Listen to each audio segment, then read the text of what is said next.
आज law of diminishing marginal utility ये हम लोग पढ़ने वाले हैं। इसको गॉसेंस फर्स्ट लॉ के नाम से भी जाना जाता है। गॉसेन नाम के इकोनॉमिस्ट ने चूंकि इस कॉन्सेप्ट को डेवलप किया था, इसलिए उनके नाम पर फर्स्ट लॉ ऑफ गॉसेंस के नाम से ये भी जाना जाएगा। Law of diminishing marginal utility consumption के दृष्टिकोण से काफी महत्वपूर्ण लॉ है और कई चीजें इस पर बेस्ड है, इसलिए इसको हम लोग ध्यान से देख लें। ये law of diminishing marginal utility बताता है कि as a consumer increases the consumption of any one commodity keeping constant the consumption of all other commodities, the marginal utility of variable commodity must be finally decline. ये statement है इस law का, और हम लोगों को उस लॉ के स्टेटमेंट को पहले ठीक से समझना चाहिए। जब भी हम किसी लॉ को डिफाइन करेंगे तो लॉ का पहले स्टेटमेंट, फिर एजम्पशंस, तब उसका एक्सप्लेनेशन टेबल और डायग्राम के माध्यम से इसको समझना। तो सबसे पहले स्टेटमेंट पर हम लोग आते हैं कि इसका स्टेटमेंट क्या करता है। आप यदि गौर से देखोगे तो यहां पर स्टेटमेंट जो अभी बताया गया वो 3 पार्ट में डिवाइड है। पहला पार्ट है कि as a consumer increases the consumption of any one commodity. दूसरा पार्ट है keeping constant the consumption of all other commodities, और तीसरा है the marginal utility of variable commodity must be finally decline. एक एक करके हम लोग पहले इनको समझते हैं। जैसे पहला कहता है कि as a consumer increases the consumption of any one commodity. ये लॉ जो मूल रूप से ये बताता है कि कंज्यूमर जब किसी भी गुड्स या सर्विस को कंज्यूम करता है तो कंजप्शन उसका जितना यूनिट करता है, 1 यूनिट, 2 यूनिट, 3 यूनिट, तो जैसे जैसे वो यूनिट कंजप्शन को बढ़ाता है तो कहता है कि अंत में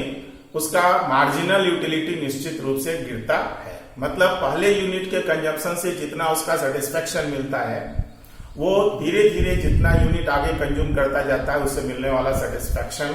दैट मीन्स मार्जिनल यूटिलिटी, गिरता जाता है। पिछले क्लास में हम लोग मार्जिनल यूटिलिटी को डिफाइन किए थे कि मार्जिनल यूटिलिटी है क्या, तो 1 एडिशनल यूनिट के कंजम्पशन से मिलने वाला सेटिस्फैक्शन। तो हम जब हर बार एक नई यूनिट को कंज्यूम करेंगे, एक नया यूनिट कंज्यूम करते हैं, तो उससे जो मिलने वाला सेटिस्फैक्शन है वो गिरता है। ये लॉ इसी चीज को बताता है। तो यहाँ कहता है कि as a consumer increases the consumption of any one commodity. व्यवहार में क्या होता है कि हम कभी भी किसी पार्टिकुलर गुड्स को सिंगल कंज्यूम नहीं करते, बल्कि एक साथ हम कई चीजों को कंज्यूम करते हैं, जो व्यवहारिक पक्ष है। जब हम इस लॉ को समझेंगे या उसको एक्सप्लेन करने लगेंगे तो यहां कहा गया कि जब हम किसी एक वस्तु को कंज्यूम कर रहे हैं तो उसको हम लोग वेरिएबल कमोडिटी कहेंगे, और उसके साथ दूसरे अन्य सभी वस्तुओं के कंजम्पशन को कांस्टेंट रखना, जो आगे लिखा है keeping constant the consumption of all other commodities. क्योंकि व्यवहार में हम एक साथ कई चीजों का कंजम्पशन करते हैं, तो हम ये कर लेते हैं कि बाकी के कंजम्पशन को कांस्टेंट रखते हुए किसी एक वस्तु के कंजम्पशन को बढ़ाना। अब है कि keeping constant the consumption of all other commodities, सामान्य तौर पर यह ध्यान चला जाता है कि कांस्टेंट करने का मतलब कंजम्पशन न करना, तो ऐसी बात नहीं है। यहां पर है कि जब keeping constant the consumption of all other commodities, तो कंजम्पशन को कांस्टेंट रखने का मतलब है कि कंजम्पशन नहीं करना, ऐसा नहीं, बल्कि कंजम्पशन करते रहना एज इट इज। पहले यूनिट जो वेरिएबल कमोडिटी है जिसको हमको पर यूनिट कंजम्पशन बढ़ाना है, तो उस वेरिएबल कमोडिटी के 1 यूनिट, पहला यूनिट कंज्यूम करते समय बाकी अन्य जो वस्तुएं जिनको हम साथ साथ कंज्यूम कर रहे हैं उसके साथ उसका जिस प्रकार का संबंध है, रिलेशन है, वो एज इट इज अगले हर यूनिट के साथ बना रहेगा, उसमें कोई परिवर्तन नहीं आएगा। इसका यह मतलब हो गया कि हम दूसरे अन्य सभी वस्तुओं को भी कंज्यूम करते रहेंगे एज इट इज, जैसे हम पहले यूनिट के साथ उसको कर रहे थे। उन दोनों के बीच में, उसके बीच के जो रिलेशन है उसमें कोई चेंजेस नहीं आएगा। ये है keeping constant the consumption of all other commodity. इसको हम लोग को पहले ठीक से समझना चाहिए कि जैसे मान लो हम भोजन कर रहे हैं, खा रहे हैं, तो खाते समय हो सकता है कई तरह की चीजें हो, रोटी के साथ सब्जी हो, और भी कई चीजें, दाल हो सकती है, और भी कई चीजें, सब्जी भी 2-3 तरह का हो सकता है। तो स्वाभाविक तौर पर जब हम रोटी खाते हैं तो ऐसा नहीं कि केवल रोटी खाते हैं, बल्कि रोटी के साथ और अन्य चीजों को भी कंज्यूम करते हैं। अब यहां पर कहता है कि रोटी यदि हमारा वेरिएबल कमोडिटी है, उसका 1 यूनिट, 2 यूनिट, 3 यूनिट, 4 यूनिट हम बढ़ा रहे हैं, तो उसको हम वेरिएबल कमोडिटी के रूप में लेंगे और तब हम देखेंगे कि हर अगले रोटी से मिलने वाला सेटिस्फेक्शन घट रहा है या बढ़ रहा है। ये लॉ कहता है कि वो हर अगला यूनिट से मिलने वाला सेटिस्फेक्शन जो है वो घटेगा। अब उसके साथ कंज्यूम की जाने वाली जो दूसरी चीजें हैं, मान लो 2 तरह की सब्जियां हैं, तो पहली रोटी हम जिन सब्जियों के साथ खाए हैं, दूसरी रोटी भी उन्हीं सब्जियों के साथ खाया जाएगा, उसमें कोई परिवर्तन नहीं होगा। तो ये कीपिंग कांस्टेंट का मतलब हुआ कि बाकी जो पहले रोटी के साथ या पहला यूनिट जब हम किसी चीज का कंज्यूम कर रहे हैं, तो उसका संबंध बाकी अन्य गुड्स या बाकी जो चीजें हैं जिनको हम कंज्यूम कर रहे हैं उसके साथ एज इट इज बना रहेगा। ये नहीं है कि हम रोटी खा रहे हैं तो सब्जी को कंज्यूम ही नहीं करना है या बाकी चीजों को कंज्यूम नहीं करना है, ये नहीं, बल्कि उसको एज इट इज कंज्यूम करते रहना, उसमें कोई परिवर्तन नहीं लाना। अब एक ही मन में प्रश्न हुआ कि यदि हम चेंज करेंगे तो क्या होगा। तो यदि हम पहली रोटी मान लो हम जिस सब्जी के साथ खाते हैं और दूसरी रोटी में सब्जी ही चेंज हो जाए, तो हो सकता है कि मार्जिनल यूटिलिटी घटने के जगह पर उल्टा क्या होगा, बढ़ सकता है, कांस्टेंट हो सकता है, बढ़ भी जा सकता है। इसलिए उसको कांस्टेंट रखना। जैसे मान लीजिए कि पहली रोटी यदि किसी व्यक्ति ने जिन सब्जी के साथ खाया उससे उसको जो सेटिस्फेक्शन मिला, दूसरी रोटी में सब्जी यदि बदल जाती है, दूसरी सब्जी आ जाती है और वो उसको टेस्ट में अच्छा हो गया, पहले सब्जी वाले के तुलना में दूसरी सब्जी उसको टेस्ट में अच्छा लग गया,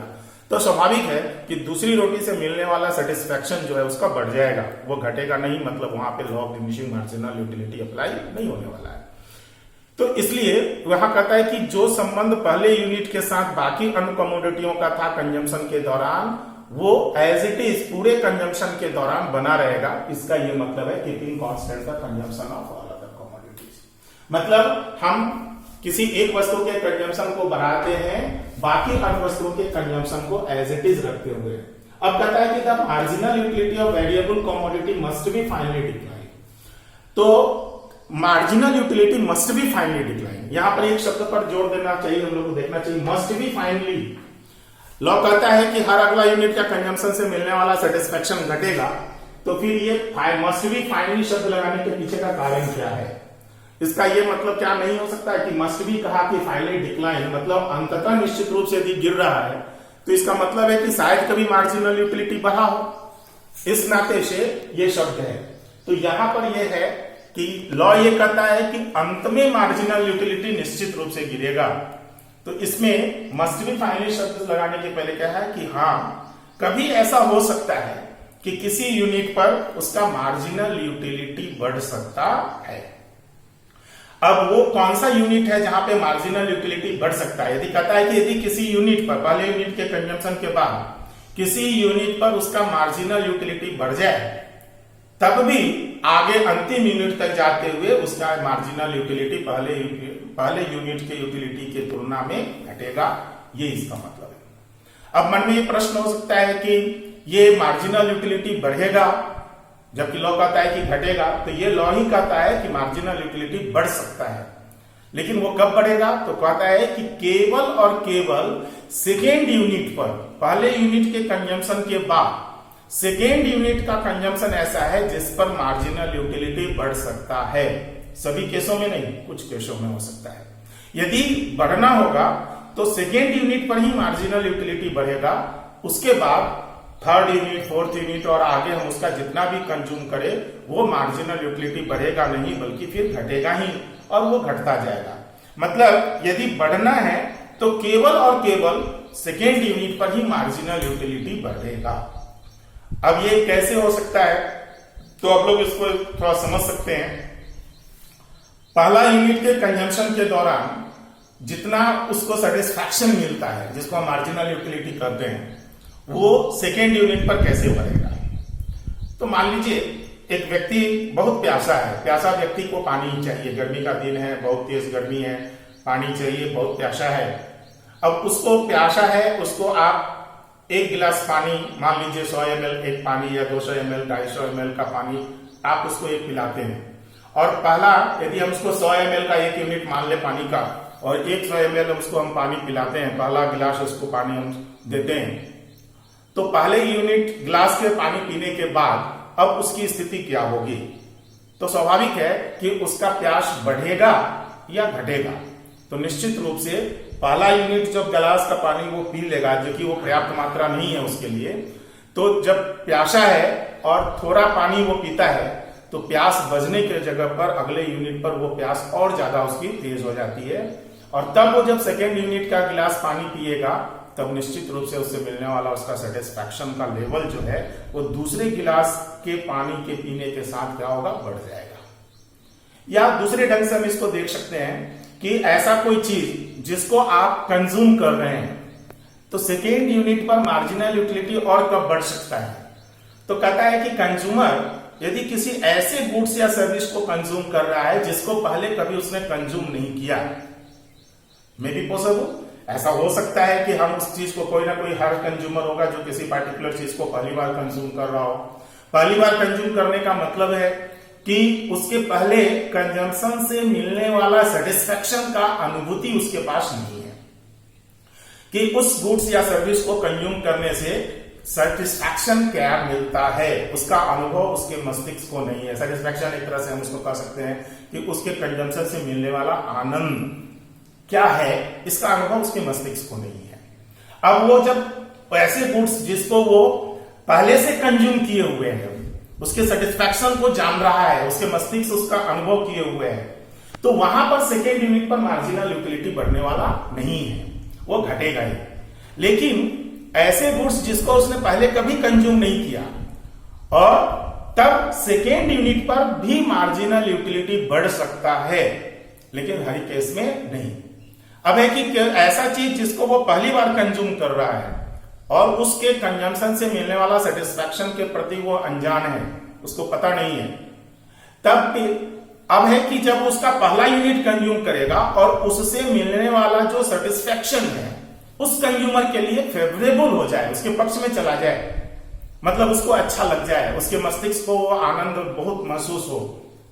तब सेकेंड यूनिट पर मार्जिनल यूटिलिटी बढ़ेगा। यदि वो पहली बार कंज्यूम कर रहा है और पहले यूनिट के कंजम्पशन पर उससे मिलने वाला सेटिस्फैक्शन, उसका टेस्ट कंज्यूमर के लिए फेवरेबल नहीं है, तो अगला यूनिट वो कंज्यूम करेगा, दूसरा यूनिट, तब भी उसका मार्जिनल यूटिलिटी बढ़ेगा नहीं बल्कि वो घटेगा। अब मान लीजिए आप किसी ऐसे चीज को कंज्यूम कर रहे हैं जिसको आपने पहली बार कंज्यूम किया, आपने मुंह में खाया, उसको खाने का चीज यदि हम लोग लें तो खाया, उसका टेस्ट आपको अच्छा नहीं लगा, तो क्या दूसरा यूनिट कंज्यूम करने के प्रति आप कोई ज्यादा जिज्ञासा नहीं दिखाएंगे? लेकिन आपने पहली यूनिट खाई, मान लीजिए किसी ने पहले रसगुल्ला नहीं खाया, बहुत जो फेमस रसगुल्ला यदि नहीं खाया और पहली बार वो खाता है और उसको टेस्ट अच्छा लग जाता है, तो निश्चित रूप से दूसरा यूनिट कंज्यूम करते समय उससे मिलने वाला सेटिस्फैक्शन पहले यूनिट के बाद उसको काफी बढ़ जाएगा। तो बढ़ना होगा तो सेकेंड यूनिट पर ही बढ़ेगा, और कब बढ़ेगा? तो वो कंडीशन भी है कि कंज्यूमर उसको पहली बार कंज्यूम कर रहा हो और उसका टेस्ट कंज्यूमर के लिए फेवरेबल हो जाए, उसके पक्ष में चला जाए, टेस्ट अच्छा लग जाए, तब सेकेंड यूनिट पर मार्जिनल यूटिलिटी बढ़ जाएगा। और एक बार जब सेकेंड यूनिट पर मार्जिनल यूटिलिटी बढ़ गया तो फिर आगे वो जितनी यूनिट कंज्यूम करेगा उसके मार्जिनल यूटिलिटी घटती ही जाती है, जिसके लिए वो कहा गया मस्ट बी फाइनली डिक्लाइन। अब इसको हम लोग कह सकते हैं कि मस्तिष्क जब किसी चीज को अनुभव करता है, अब अनजाने में जब कंजम्पशन होता है तो अलर्ट नहीं होता। पहला यूनिट कंज्यूम कर रहा है और उसको पहले कभी कंज्यूम नहीं किया, और जब वो पहला यूनिट कंज्यूम कर रहा है तो वो टोटली उस पर फिर अपने को कंसंट्रेट नहीं कर पाता, उससे मिलने वाला सेटिस्फैक्शन के प्रति वो आनंदित नहीं होता। यदि हमने पहले कभी रसगुल्ला खाया ही नहीं तो उससे मिलने वाला वो या उसका टेस्ट कैसा है हम क्या जानेंगे? वो खट्टा है, मीठा है, तीता है, या उसका कैसा फॉर्म है, हम अनजाने में उसको कंजम्पशन करेंगे। लेकिन यदि हमने पहले कंज्यूम किया, उसका टेस्ट जानता है, तो हम जब भी कंज्यूम करेंगे, जैसे ही हमारे सामने रसगुल्ला आएगा तो दिमाग में आएगा एक मीठा चीज है, क्योंकि हमने उसको पहले कंज्यूम कर लिया है। लेकिन यदि पहले कंज्यूम नहीं किए रहेंगे तो वो क्या है, उसका टेस्ट क्या है, उसे कंज्यूम करने से जो मिलने वाला सेटिस्फेक्शन क्या है, वो हम नहीं जानते। तब मस्तिष्क हमारा वहां पे अलर्ट नहीं होता और हम अनजाने में कंजम्पशन करते हैं, मतलब मस्तिष्क टोटली वहां पर कॉन्सेंट्रेट नहीं होता। परिणाम ये होता है कि जब हम पहला यूनिट कंज्यूम करते हैं तो मस्तिष्क उस आनंद को जब वो कैच करना चाहता है, पकड़ना चाहता है, अनुभव करना चाहता है, तो जितनी मात्रा में उसको कैच करना चाहिए, पकड़ना चाहिए, वो कर नहीं पाता और बहुत क्षणिक मात्र के लिए उसको एक आनंद मिलता है और वो प्यासा आ जाता है। जैसे मैंने पहले जो एग्जांपल दिया कि एक व्यक्ति प्यासा है और उसको थोड़ा सा पानी दे दो तो अगले यूनिट पर उसकी प्यास बढ़ जाती है, तो ऐसे ही मस्तिष्क का प्यास जो है वो अगले यूनिट के लिए बढ़ जाता है, क्योंकि पहला यूनिट से जो मिलने वाला आनंद है उसको फुल्ली ऑब्जर्व वो नहीं कर पाया। इसके कारण से दूसरे यूनिट पर वो उसको ज्यादा कंज्यूम करने की कोशिश करता है और इसलिए उस पर वो पूरा कंसंट्रेट कर देता है। और तब जब सेकेंड यूनिट उसको कंज्यूम करेगा तब मस्तिष्क जो है वो टोटली कंसंट्रेट उसी पर रहेगा पहले से ही कंजम्पशन के दौरान, और इसलिए उस यूनिट पर उसको मिलने वाला सेटिस्फैक्शन जो है वो मैक्सिमम हो जाएगा, बढ़ जाएगा पहले यूनिट के तुलना में। और फिर एक बार जब मस्तिष्क उसको पूरा अनुभव कर लिया तब अगला तीसरा यूनिट, चौथा यूनिट, पांचवा यूनिट, आगे हम जितना भी कंज्यूम करें उसकी मार्जिनल यूटिलिटी बढ़ेगी नहीं, क्योंकि मस्तिष्क उस कंज्यूमशन से मिलने वाला जो उसका आनंद या सेटिस्फैक्शन है उसको पूरा का पूरा ऑब्जर्व कर चुका होता है, इसलिए वो उसके लिए कोई नया चीज नहीं होता। जैसे मान लो इसको हम लोग देख सकते हैं कि मान लीजिए आप सड़क पे जा रहे हैं, आपके सामने से तेज बाइकर आजकल खूब लोग चलते हैं तेजी से, कोई बाइक से तेजी से चलते हुए आपको गुजर जाता है, हो सकता है आपको लगता हो कि मार दिया तक वो आपके सामने से गुजर जाता है। मान लीजिए पीछे से कोई व्यक्ति या पुलिस आपको आता है, पूछता है कि वो बाइकर्स कोई गुजरा है क्या, तो आपका उत्तर क्या होगा? कोई तेजी से बाइक चलाते हुए आपके सामने से गुजरा क्या? निश्चित रूप से आप कहोगे कि हाँ गुजरा है। अब यदि वो पुलिस आपसे ये पूछता है कि इसका डिस्क्रिप्शन बताओ, कौन था, कैसा था, गाड़ी का नंबर क्या था, गाड़ी का कलर क्या था, किस रंग का कपड़ा पहना था, देखने में कैसा था, लाइक दिस, इस प्रकार का कोई ऑब्जर्वेशन वो लेना चाहता है पुलिस, तो क्या आप उसको ये सारा डिटेल्स बताने की स्थिति में होंगे क्या? उत्तर है नहीं। थोड़ा बहुत जो आप ऑब्जर्व कर पाएंगे, क्योंकि जब तक आप अलर्ट हुए होंगे तब तक वो बाइक तो काफी दूर निकल चुका होगा, तो उतने देर में आपने जो चीज अनुभव किया, हो सकता है कि आपने बाइक का कलर ऑब्जर्व किया होगा, बाइक का नंबर देखा होगा, या उसके शर्ट के कलर देखे होंगे, एक आध दो आइटम आप शायद बता पाए, बाकी चीज आप ना बता पाए। तो कारण क्या है? क्योंकि आप पहले से उसके प्रति अलर्ट नहीं थे,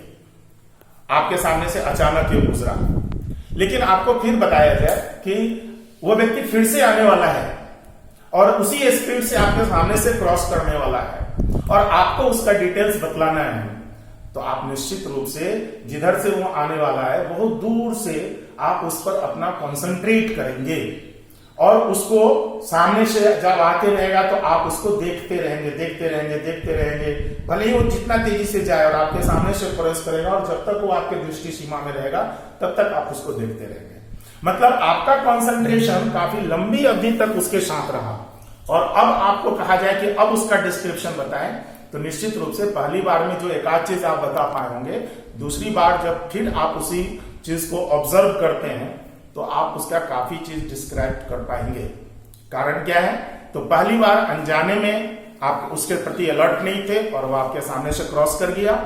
इसलिए बहुत छोटा सा चीज आप एक आध दो चीज को नोटिस ले पाए, आप वही बता पाए। वैसे ही जब मस्तिष्क पहली बार किसी चीज को कंज्यूम कर रहा होता है तो वो जब अलर्ट नहीं होता तो उस कंजम्पशन से मिलने वाला सेटिस्फेक्शन को बहुत छोटी मात्रा में ऑब्जर्व कर पाता है,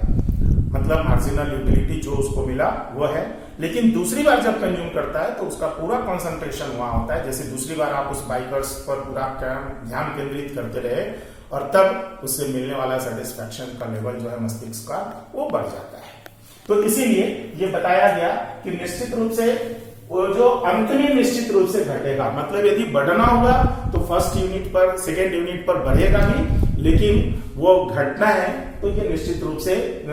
सेकेंड यूनिट के बाद वो घटेगा नहीं। अभी हम लोग इसका एग्जाम्पल्स देखेंगे, लेकिन मान लीजिए एक्सप्लेनेशन में हम लोग इसको एक टेबल से दिखा सकते हैं जिसपे हम लोग unit consumed marginal utility in utils, जब हम लोग इसका मार्जिनल यूटिलिटी दिखाएंगे कंज्यूम, फर्स्ट यूनिट का कंजम्पशन है तो इस पर जो मार्जिनल यूटिलिटी होगा वो अनकैलकुलेटेड होगा, या हम लोग इसको पहले यूनिट से मिलने वाला मार्जिनल यूटिलिटी यदि हम लोग मान लेते हैं 10 न्यूटन्स लेते हैं, पहला रोटी यदि वो खा रहा है या पहला कोई चीज खाया तो उससे मिलने वाला सेटिस्फेक्शन का लेवल 10 न्यूटन्स है। अब कहता है कि सेकेंड यूनिट यदि कंज्यूम करता है तो हो सकता है कि सभी केसों में नहीं, लेकिन अभी जो हमने कहा कि मस्ट बी फाइनली रिक्वायर्ड, तो कोई ऐसा चीज है जिसमें सेकेंड यूनिट पर मार्जिनल यूटिलिटी बढ़ा हो तो यहां पर इसका मार्जिनल यूटिलिटी बढ़ जाएगा। हम चाहें तो इसको हम सेकेंड यूनिट से ही घटा करके डाटा ले सकते हैं, 10 से नीचे घटा दे, लेकिन हमको यदि दिखाना है कि उस केस को भी कि यदि किसी किसी केस में वो मार्जिनल यूटिलिटी उसका बढ़ जाता है तो सेकेंड यूनिट पर हम मार्जिनल यूटिलिटी को बढ़ा लेंगे, ये 10 से मान के बढ़ के 20 यूनिट्स। अब third unit, fourth unit, fifth unit, six unit, आगे जितना भी कंज्यूम होगा इसका मार्जिनल यूटिलिटी घटेगा। अब मान लीजिए ये घट करके हो गया 15 और आगे जब हम बढ़ते हैं तो मान लो ये 8 और आगे बढ़ते हैं तो ये मान लेते हैं 4, ये 2, 0 माइनस मान लेते हैं 2, तो इस प्रकार ये इसका मार्जिनल यूटिलिटी घटता जाएगा। तो ये इस तरह से इसका एक टेबल से हम इसको दिखा सकते हैं और ये table law of diminishing marginal utility को एक्सप्लेन करने के लिए पर्याप्त है। यहां पर हम दिखा रहे हैं कि पहले यूनिट पर उसका मार्जिनल यूटिलिटी 10 है, यदि बढ़ रहा होगा किसी पर्टिकुलर केस में तो सेकेंड पर उसके मार्जिनल यूटिलिटी 10 से बढ़ करके हो गया 20, लेकिन सेकेंड के बाद हम जैसे जैसे आगे कंज्यूम कर रहे हैं उसका मार्जिनल यूटिलिटी घट रहा है 0 और बाद में नेगेटिव। पिछले क्लास में हम लोगों ने इस पर चर्चा किया था कि कंज्यूमर जब कंजम्पशन करता है तो कंजम्पशन के दौरान एक समय ऐसा आता है जहां उसका मार्जिनल यूटिलिटी 0 होता है, जिसके आगे वो कंज्यूम करना नहीं चाहता है, और उसके आगे वो कंज्यूम करे तब उसका मार्जिनल यूटिलिटी जो है वो नेगेटिव हो जाता है। तो इस नाते से इसका ये मार्जिनल यूटिलिटी जो है वो नेगेटिव है। इसको हम लोग ये 0 क्यों हो जाता है और नेगेटिव क्यों हो जाता है इसको भी हम लोग समझ सकते हैं कि मान लीजिए आप भोजन कर रहे हो, रोटी खाए, पहली रोटी खाए, दूसरी रोटी खाए, तीसरी रोटी खाए, इस प्रकार से आप खा रहे हैं, तो एक समय ऐसा आएगा कि जिसके आगे यहाँ ये व्यक्ति यदि कंज्यूम कर रहा है तो 7वां रोटी वो है जिस पर कंज्यूमर को कोई भी सेटिस्फेक्शन नहीं मिल रहा है, छठे यूनिट पर उसका मार्जिनल यूटिलिटी 2 है, तो ये एक तरह से वो कंडीशन है जिस पर कंज्यूमर फुल सेटिस्फाइड है। नॉर्मली ये व्यक्ति 6 रोटी खाने के बाद 7वां रोटी खाएगा नहीं, लेकिन यदि 7वां रोटी खा भी लेता है, उसके थाली में आ भी जाता है, तो उससे उसको ना तो कोई लॉस है ना कोई बेनिफिट, मतलब वहां पे उस रोटी से उसको कोई भी सेटिस्फेक्शन नहीं मिलेगा। लेकिन यदि 7वें रोटी के बाद भी उसको 8वां रोटी खाना पड़ता है किसी कारणवश तो ये 8वां रोटी उसकी मार्जिनल यूटिलिटी को घटा देगा। अब तक जो वो सेटिस्फेक्शन गेन कर रहा था उसका मार्जिनल यूटिलिटी घट जाएगा, मतलब टोटल यूटिलिटी जो है वो घटना शुरू होगा। मतलब ये रोटी इसको कोई भी सेटिस्फेक्शन देने के तुलना में उल्टा उसको जो पहले से जो सेटिस्फेक्शन गेन किया है उसमें लॉस देना शुरू होगा। आप यदि भरपेट खाने के बाद भी खाना पड़ गया तो आगे उसका लूज मोशन बाकी चीजें हो जाएंगी जो आपको सेटिस्फेक्शन न देकर करके बल्कि ये लॉस देने वाला है। इसका जब हम लोग डायग्रामेटिक प्रेजेंटेशन करते हैं, एक्स एक्सिस है ये, हम लोग यहाँ पे मार्जिनल यूटिलिटी इन यूटिल्स को लेंगे, वाई एक्सिस वाई डैश। तो मार्जिनल यूटिलिटी यहां पर कहता है कि पहला यूनिट पर के बाद सेकेंड यूनिट पर मार्जिनल यूटिलिटी बढ़ जाएगा। तो प्रारंभ में आप मार्जिनल यूटिलिटी यदि बढ़ रहा है तो उसको डॉटेड लाइन से शो कर दीजिए, क्योंकि ये नॉर्मल केस में नहीं होने वाला, किसी पर्टिकुलर केस में होगा, और उसके बाद मार्जिनल यूटिलिटी कर्व जो होगा वो डाउनवर्ड स्लोपिंग होगा। यहां पर मार्जिनल यूटिलिटी जो है वो 0 है, इस यूनिट पर कंजम्पशन करते हुए उसका मार्जिनल यूटिलिटी 0 हो जाता है। इधर मार्जिनल यूटिलिटी पॉजिटिव है और इस यूनिट के बाद वो आगे कंज्यूम करता है, यहाँ जो यूनिट है इसके बाद वो कंज्यूम करता है, तो इसका मार्जिनल यूटिलिटी जो है वो नेगेटिव हो जाता है। मार्जिनल यूटिलिटी कर्व जो है वो डाउनवर्ड स्लोपिंग होगा नॉर्मल कंडीशंस में, इसलिए हम लोग इसको